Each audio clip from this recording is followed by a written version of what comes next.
বৈষম্য বিরোধী ছাত্র আন্দোলনের অন্যতম সমন্বয়ক হাসনাত আব্দুল্লাহর বিরুদ্ধে উঠেছে আর্থিক দুর্নীতির গুরুতর অভিযোগ।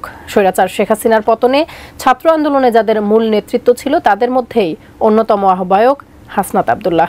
তাহলে কি স্বৈরশাসকের হাত থেকে দেশকে স্বাধীন করে নিজেই দুর্নীতিতে জড়িয়েছেন হাসনাত?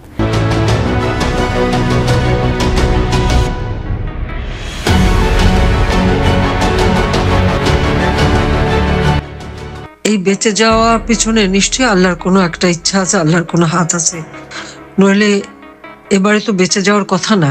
তারা যেভাবে প্ল্যান করেছিল আমাকে হত্যা করার, সেটা আপনারা পরবর্তীতে দেখেছেন। তবুও এটা বোধহয় আল্লাহরই একটা রহমত। জানি না, আল্লাহ আমাকে দিয়ে আরো কিছু কাজ করাতে চান বলেই বোধহয় আমি এখনো বেঁচে আছি। যদিও আমার কষ্ট হচ্ছে, আমি আমার দেশ ছাড়া, ঘর ছাড়া সবকিছু জ্বালিয়ে পড়ে দিয়েছে।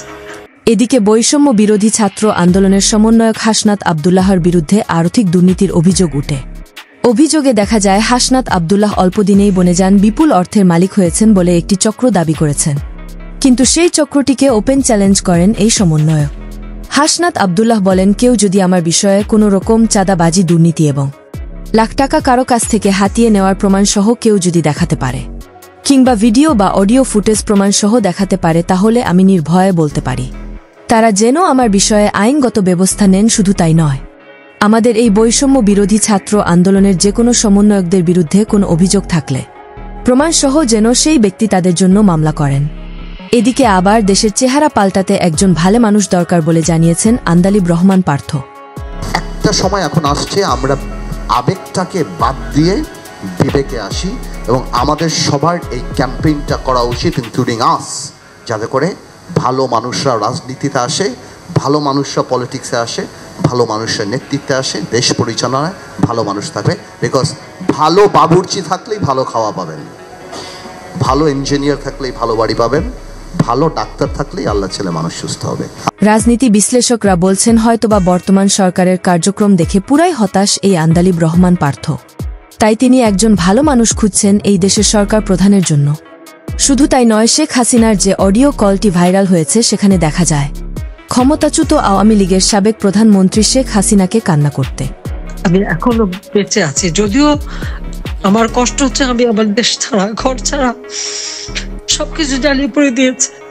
অডিওটি বিশ্লেষণ করে কিছু ইউটিউবার সহ আওয়ামী লীগের কর্মীরা বলেন, আজকে সাবেক প্রধানমন্ত্রী শেখ হাসিনার একটি অডিও আমি শুনছিলাম। এই অডিও শুনে আমার মনে হলো কিছু কথা বলা উচিত। শেখ হাসিনা অনেকগুলো প্রশ্ন ছুড়ে দিয়েছেন, সেই প্রশ্নের উত্তর দেওয়া উচিত। শেখ হাসিনার এই কান্নার জন্য বৈষম্য বিরোধী ছাত্র আন্দোলনের দায় নিতে হবে, এমনকি শেখ হাসিনার এই চোখের পানির দাম একদিন তাদের সবাইকে দিতে হবে বলে জানিয়েছেন আওয়ামী লীগ কর্মীরা। আমি জানি না আমার এই কথাটা কতটুকু গ্রহণযোগ্য হবে বা কতটুকু বিতর্কিত হবে, কিন্তু আমার মনে হচ্ছে যে আমরা এক পর্যায়ে ভুলই করে ফেলেছি। আবার আমাদের মনে করি যে আমরা ভুল করেছি। যদি কোনো সরকার দেশ চালাইতে না পারে, অবশ্যই তার পদ থেকে আমরা চাপবো, কারণ আমাদের দেশটা হচ্ছে আপনার সোনার বাংলা। সোনার বাংলাটাকে তো আমরা নষ্ট করতে দিতে পারি না।